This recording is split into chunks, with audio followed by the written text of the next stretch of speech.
meant to be a talk on wind shifts and that sort of thing. And after today, I think someone else should be doing it, not me. The wind didn't shift today. Wind shifts, it depends a lot on what breeze we're looking at. If we're looking at sea breezes are relatively narrow. They only go up to about 3,000 feet. They generally don't vary a lot in strength or direction compared to system breezes. Like you might get, shifts of 10 degrees over 10 minutes or something in a sea breeze. The oscillations are regular and fairly consistent in time, and therefore quite saleable. Sail on your lifts and sail on your knocks, and that's fine. We then start looking at system breezes, which is our easterly breezes we're used to sailing in.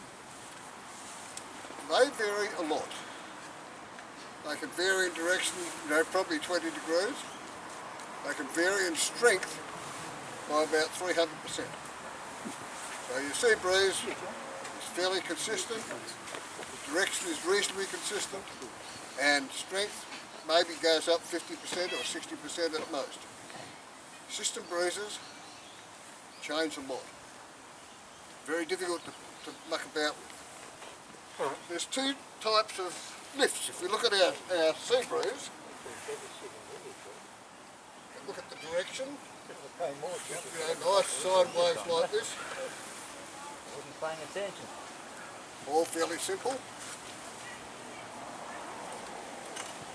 Look at the system breeze, like this. And you like to get things like this.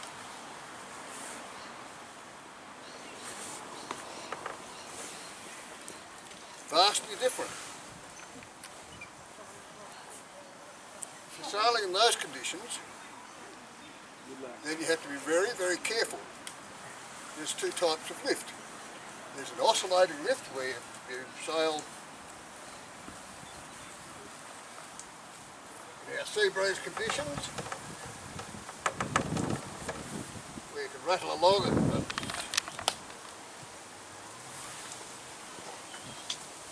Nice oscillating breezes, as we saw a minute ago.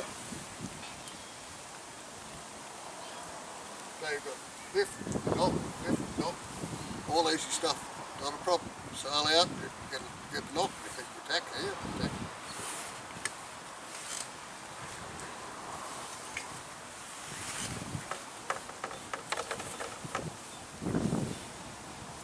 If you're sailing in a system breeze, they vary a lot, but they do it over a very long time. So instead of sailing in a sea breeze where you can tack, up the course, with a system breeze, you come across a thing called a persistent shift. Go around the bottom mark down here, the top mark's up there. Come around here and you think, oh, this is good, I'll come around here, I'm getting a lift. It's all pretty good, it keeps lifting. Person who came around the mark and tacked across here, and tacked back about here somewhere, will also get a lift. He will get a lift up to the mark. This bloke eventually has to tack back right about that heading. So it's very important if you're sailing in persistent shift conditions that you pick it and know when it isn't going to be a persistent shift. And you can't always pick that. So the next best thing to that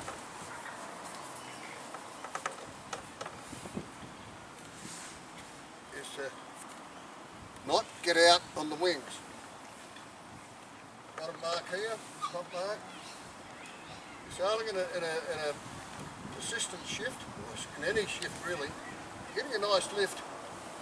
That's lovely. Sooner or later, as you're getting lifted, you get the situation where you see someone over here getting a better lift, there comes a time to take your medicine. Get back over there into this better lifting area.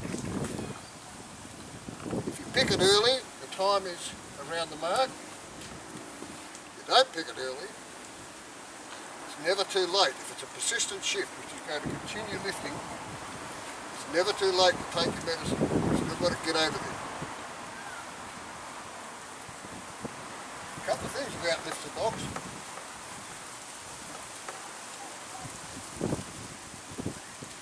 You don't really want to be out on the ley line. Mark. Out here. If you're out here, doesn't matter whether you get a lift or a knock, you're going to lose. If you're out here and you get lifted, you're just going to have to ease off and run down the mark. Won't be quite as disastrous, but the person who tacks up the middle and comes out in the right spot will pass you. Now the other problem is, if you're out here and you get knocked, oh dear.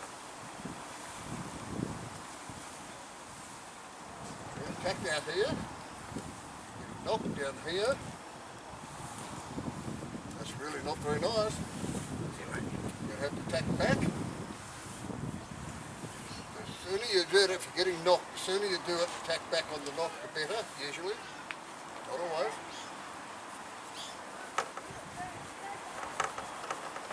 So the ley lines aren't really a good place to be, because if you get lifted or knocked on a ley line, you're going to lose.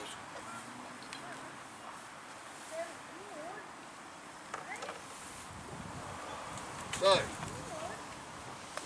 the other thing that's important when you're dealing with lifts and knocks is depending where you are on the course. If you're over on this side of the course,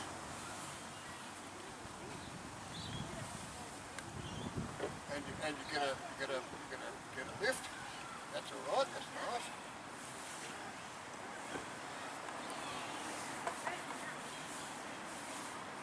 If you get knocked and you're over this side of the course, you need to tack. If you're on the other tack. But the point is, when you come round the bottom mark, you need to have a very good idea of where the true breeze is. So before we get to this, we come round the bottom mark. Most of it's just like rounding up round the mark because it's the easiest thing to do, rather than round up and tack. So we come round the mark and away we go. That's fine if it's lifting. Not lifting, we're actually, if you think about it, we're actually sailing out here, so not clever. On the back of your mind, you must have a fairly good idea of where the medium breeze is. What's lift and what's a knock.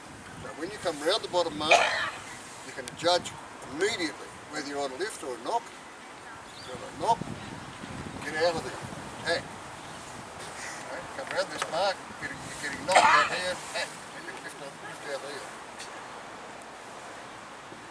You see it regularly where people go round the bottom mark, sail off into a losing heading.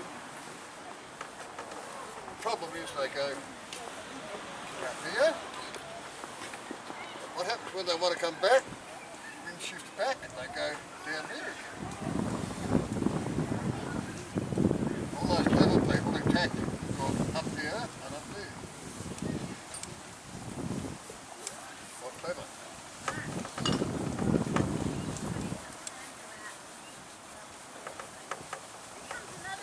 Give you an idea, in a major championship we would be on the water at least 3 hours before the start. We would spend those 3 hours doing compass bearings and headings and that sort of thing. So we had a really good idea of where the wind was going. We would have at least sailed the windward leg. So when the gun went, we would have an idea of where the breeze was going in its lovely curve.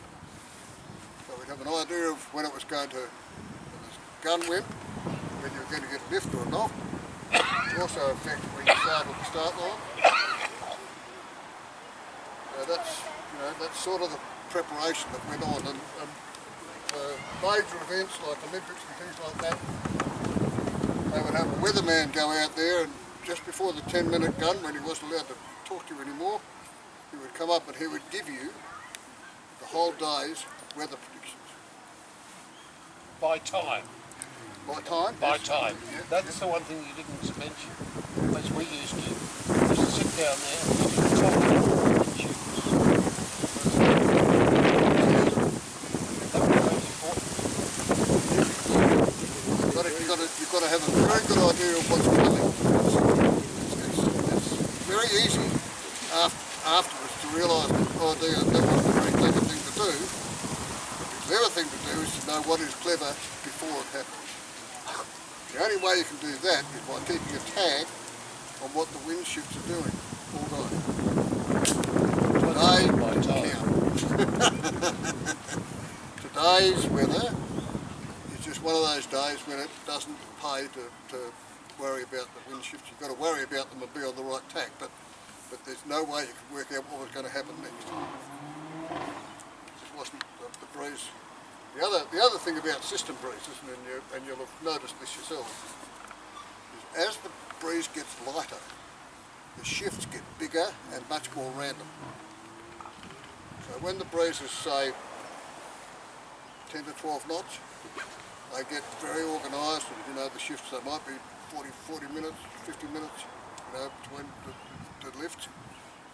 But once it gets down to 5 to 8 knots, then anything can happen. The shifts get very, very random, and the breeze strength gets very random. If you think about sailing on the river in an easterly, all of a sudden the guys over, and it's always the guys over there, they've got this enormous puff and enormous lift, and they just sail around you, and you think, oh. So, that's the sort of thing that happens once the breeze dies down. It gets much more random, much more variable. And the age-old story, you've just got to sail in what you've got. Now the good guys, strangely enough, seem to get to the front, no matter how variable the breeze is, because they're very good at sailing in what they've got. Now one of the tricks we used to do is I used to take a cigarette out, light it, and just stick it on the beam, and the smoke go up when you got down to no breeze. You didn't bother about shifting the direction of the boat, you just shifted the sails, depending on what direction the breeze said, the smoke said the breeze was coming in. And a number of occasions you just need that little bit, you get out in front, get into the new breeze first and disappear. And it happens. So it's that sort of touching. A couple of other things about breezes is, if you ever wonder why everybody goes over to the southern bank of the Swan River when they sail, quite a simple thing. If you look at the bank, runs down here like that, the breeze comes across in this direction. So what happens is the breeze actually gets to the water, and all of a sudden there's no buildings and trees and all this sort of rubbish slowing it down. So it gets to the water and it goes, oh, whoosh. And the next bit does the same. So does the next bit. If you're sailing along here, up the bank, and we do this automatically on the river, all of a sudden you get a nice big lift straight up to the landing. Oh, that's nice. It happens from the other side of the river as well. If you think about sailing up those people who remember a mark or done mark down along the bank, that comes down like so, over there, out to deep water spit here. Done mark used to be up here. What happens if the breeze comes down here?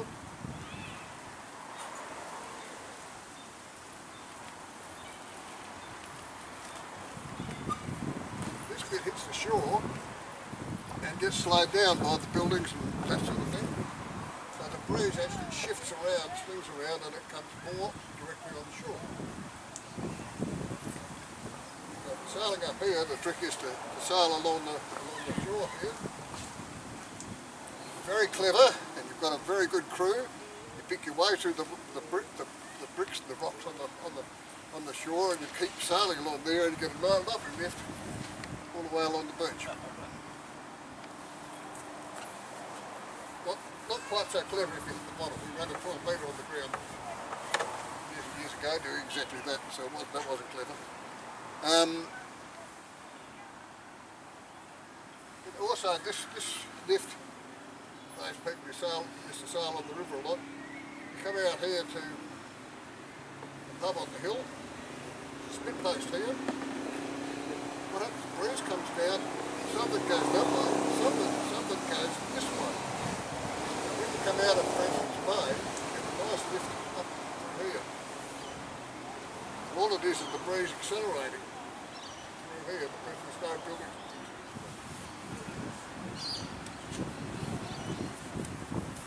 So, who remembers about vectors? The thing about a breeze increase always felt on the boat as a lift. Look at the boat travelling in this direction, doing say 5 knots. The breeze is coming from here, doing maybe, let's say 10, just picking numbers out of the air. You run your vectors and that sort of thing. The actual breeze across the deck of the boat, or the apparent breeze, is probably from about here,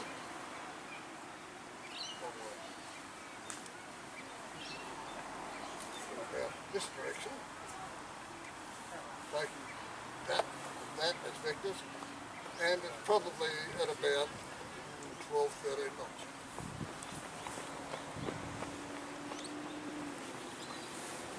That's what you're sailing in. You get a puff, you get a gust. All of a sudden you get a gust of 15 knots. What's that going to do to the breeze you're sailing? Skews this breeze around to there. This is now longer and stronger, this arm of the vector is now longer and stronger. So, because it's moved the breeze around that way, you're actually getting a lift. You feel a lift on the boat. When that happens, you need to have either the sails automatically, leeches let go, or manually let a bit of sheet go, so that the boat will actually accelerate and then go up in the lift. If you don't do that, all that happens, the boat will actually lay over and stagger and won't accelerate forward. Glenn Dawson went through a stage where he was actually easing sheet off when he got gusts. I don't know whether it really worked for him, but he did play with it quite a long while. I think you're probably better off having your rig do it automatically. So if, it doesn't really matter with 95s, the master's so flexible that they falls open anyway. But on 1 metres you need to, reduce your surround tension, watch your spreader lengths and your spreader angles, like that, so the actual mast will bend and these are leeches will move. You can't, no matter how good you are, you can't actually physically adjust your sails quick enough with gusts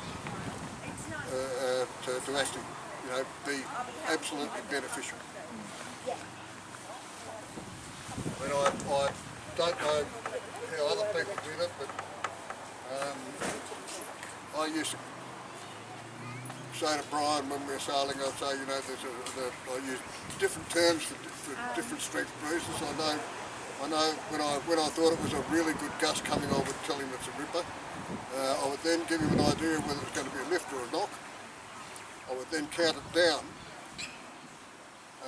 to how it's coming. It's 5, 4, 3, and if it came a bit quicker than you expected, you just 5, 4, 3, 2, 1. That's fine. He immediately reacts to that, thinks we shit it's here. Or if it's slower, 5, 4, 3, 2, and he picks that up as well. But it just gives the helmsman a chance to be ready to actually move the boat up into the breeze once it's picked up the pressure. It's always you know. The other thing you do is you hit the upright method as hard as you can, just as the gust hits. The idea of that is to get the boat leeches to open, flick the leeches open and get it to accelerate. I think we probably should talk about lifts and knocks more at a later stage, but the two important things I want to leave you with is you must have a very good idea, particularly in a sea breeze situation where it's so regular and consistent, of where the main breeze is. You should be able to go around the bottom mark and know whether you're on a lift or a knock. If you're on a knock, get out of it. The great thing about radio sailing is the fact that the boats tack and do not lose a lot by tacking. If you look at big boats, 12 metres, rafts like catamarans, things like that, they take such a long time to tack that it's very expensive. Whereas these things tack on a foot a bit. So if you're getting, if you're coming along, the master of doing this was Hub Bill. You sail along with Hub, have, here, Hub, this is all pretty cool. If you get a bit of a knock, half a go. Okay? Okay. You go, oh. How do you get up there? As quick as that. He used to, didn't worry. You only went 3 or 4 boat lengths.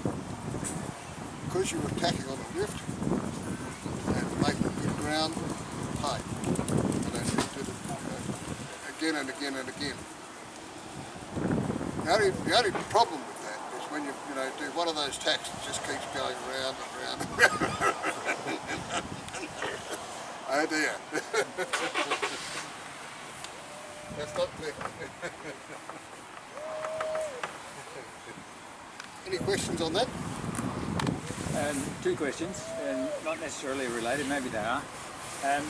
You were speaking earlier on about you come down to the bottom mark, you go round it, and then you head up and you'll get on a persistent lift, but you notice that there's a boat further over there who tacked early and went over there. He's on a better lift. Better angle. Yeah, better angle. Yeah. So I assume that while you're still running down, you need to be looking at the boats who are already beating back up again and see which side of the course is lifting better. And where the pressure is. Right. Yes. I mean, it's all very well getting a nice lift, but the guy down there's got twice as much pressure. He's going to, so you need to be aware of where the pressure is, and the decision you have to make is to whether this lift is going to be persistent or not. If it's not going to be persistent,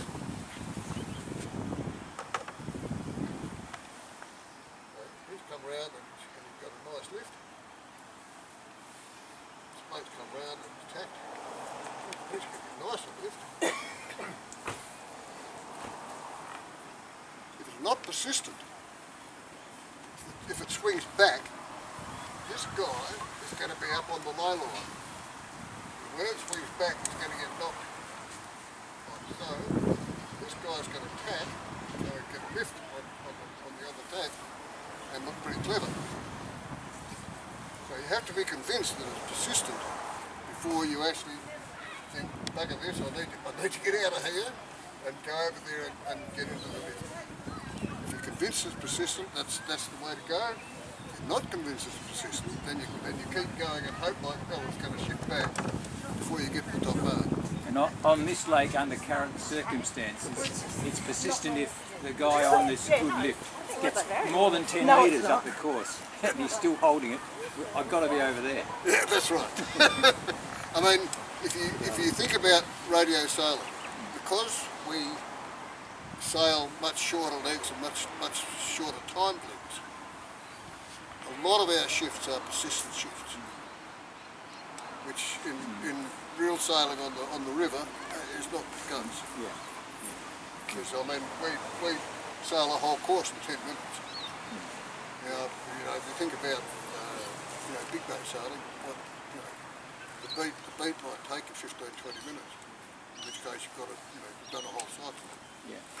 Particularly in sea breeze situation. My other question was, I think, also related to being, as a skipper, being out of the boat and looking around you and in front of you. You said that the better skippers make good use of the breeze they've got. And yes, we see that all the time, that certain boats get to the front of, in these horrible shifty conditions where you're all sitting there on the start line, hardly going anywhere, but then one boat starts to sneak away, sort of thing, and gets out in front and then gets all the good breeze and away they go. What else? The good skippers are maximising the breeze they've got, but they seem to continually also then find new better breeze. What are they doing? What is it that they see out in front of them that the rest of us should understand and go hunting for? This is a funny thing to say to radio sailors. I think they feel the breeze better. Now that's a funny thing to say to people who don't sit on the boat and actually do that, but they understand the pressure in the boat and then relate that to what they're seeing out there. And they then have a very good idea of whether that's a good solid bit of breeze they're in or whether it's not. If it's not good solid breeze and it's not a lift, they're looking. And they're probably willing to take a chance on tacking into better breeze. So they're, I mean, I know this from myself, that even though I'm here and the boat's out there, I believe I can feel what it's doing via my eyesight and via what adjustments I have to make with my thumbs to make it do a certain thing. But I'm not necessarily really good at knowing what I've got to do next, because something's going to happen which, if I attack, it'll be good; if I don't attack, it'll be bad. Are these better sailors in knowing what to do next? Are they just going on their sight? They can see a zephyr. I think there's two things involved there. I think one, they are very acute at understanding what the boat's feeling by looking at it. And I think the other thing is they're probably a little more aware of what's happening around them.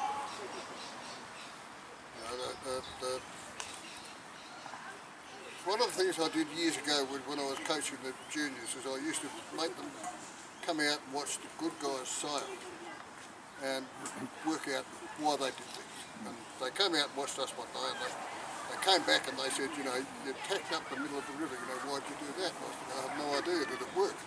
They said, oh yeah, it worked a treat. And we then sat down and thought about it. And I think there were boats further up the river that I was looking at. There was any number of other little things that were going on that I'd looked at and made a decision that the southern bank lift wasn't really going to work now. We'll tack up the middle while we've got pressure, and that's what we did. But there was any number of other hints about it, rather than X marks the spot. Why exactly X was the spot, I don't know. I didn't ever sort of get to the bottom of why my reasoning, but it was, my reasoning was correct, but my reasoning was probably because of any number of other things I'd seen. As I was watching the sand blow off the top of the hills, all sorts of things you used to look at on the river. Yeah. So I think it's an awareness thing.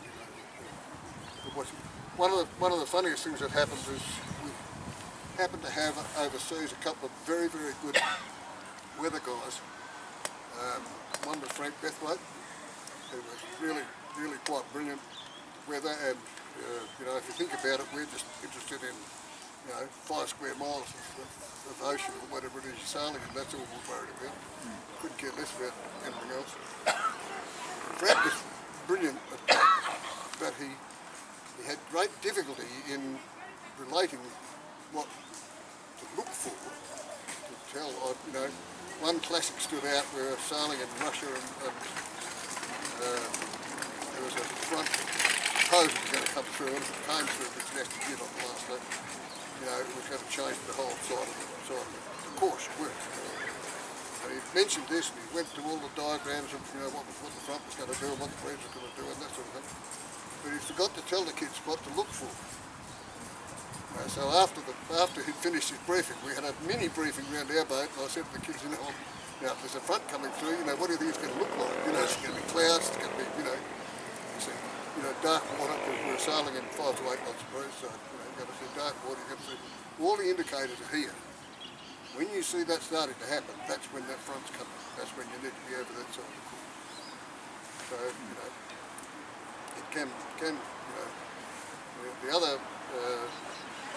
other thing that these weather bureau guys used to give us was a probability graph. And so the breeze is in Perth, for example, 220. The probability it's going to go to 225 are 85%.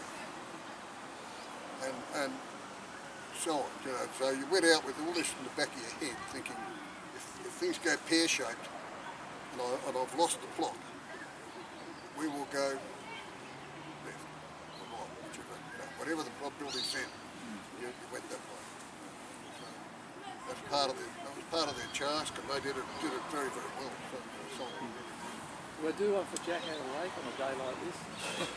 sorry? Do I do one for Jack out of the lake on a day like this? Well, one of the funniest things was Frank Bethwaite was the meteorologist of the 72 Olympics, and he used a piece of perspex. He used to plot the wind diagrams for all the guys. He used to go out crack of dawn and plot the wind all day, and just before the start he'd hand them over the piece of perspex, you see, which was, you know, all very good. And at the end of the first day's sailing, Keaney won a heat and Dave Forbes won a heat. See, so that was pretty good. So at the briefing afterwards, they you know, questioned these guys on how they'd done it. And Keaney said, "Oh, it's easy. You know, the bit of perspex was there, and it said, you know, lift knock, and we did exactly that, and you know, no problem at all." I asked Dave Forbes, and Dave is one of the best fleet sailors I've ever sailed with. He just looks at angles all the time, you know, like, take them, we'll take them, you know, and he does it anyway. Dave also won, and he said, we looked at the thing, and it didn't make a lot of sense, so we just did what we should have done, you know. And it turned out Dave's bit of perspex was upside down.